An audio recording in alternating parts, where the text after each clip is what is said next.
My name is Kay Santaga, and I'm Vice President of Collingwood Community Policing Center.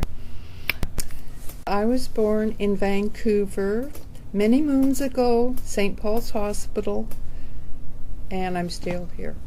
I have been a volunteer about 10 or 11 years. My name's Heather, and I was born in Kamloops, and actually third generation to be born in Kamloops on one side of the family. And then I moved to Vancouver when I came to university, which was, oh my gosh, in 78. My name is Ravi Narain. I lived in the Renfrew Collingwood neighbourhood. I moved here 15 years ago. I've been volunteering with the CCPC 8 years ago, and now I'm privileged to be the operations coordinator at the Community Policing Office. I first walked in the door. I didn't know what I was doing, but I wanted to know what the Community Policing Office was all about, and I was actually surprised where they gave me the application form and said, let's find out.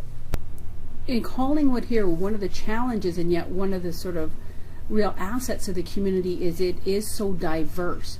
People from so many different cultures, people of different socioeconomic statuses, ethnic backgrounds, abilities.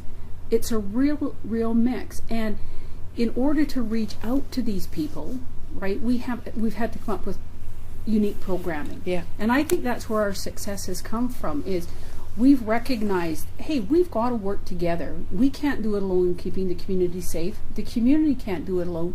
We have to work together. But in order to get there, we have to start building that relationship and including people, helping create that whole sense of belonging, helping sort of create that whole sense that if you've got a voice, use it. We want to hear it.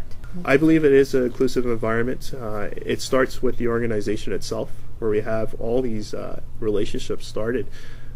And now what we do with that core benefit of these relationships within the organization is to pass them on throughout the community. You can't get people engaged in taking responsibility for safety from from the CPC's point of view until you've built that relationship.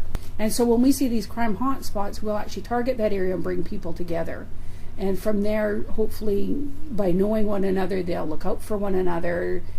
They won't feel so alone. There's that sense of belonging, which is critical to creating a safe community.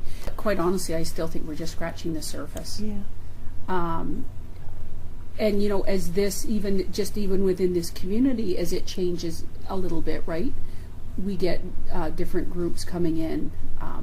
Whether it's just different people, they could, have different experiences with the police that might make them reluctant to participate. It could be a whole variety of reasons. Being in community policing, we also have a responsibility to reach out to these people.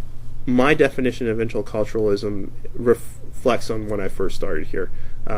There's no barriers, there's no boundaries. You talk to people that may have different views and different ages and different ethnic backgrounds and different religions, stuff like that.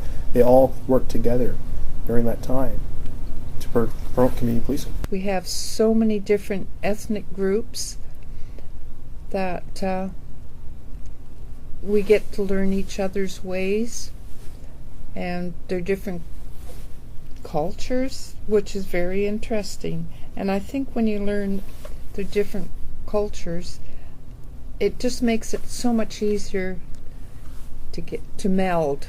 Interculturalism to me means working with people, and with our volunteers we have so many different ethnic groups that we get to learn each other's ways. So people were able to share, something from their culture. When people feel that they belong, they take more responsibility both for themselves and for others, as well as for things in their community. But sometimes change doesn't happen quickly. It's in small steps, and I always joke it's a work in progress, right? But I definitely think we're on the right track.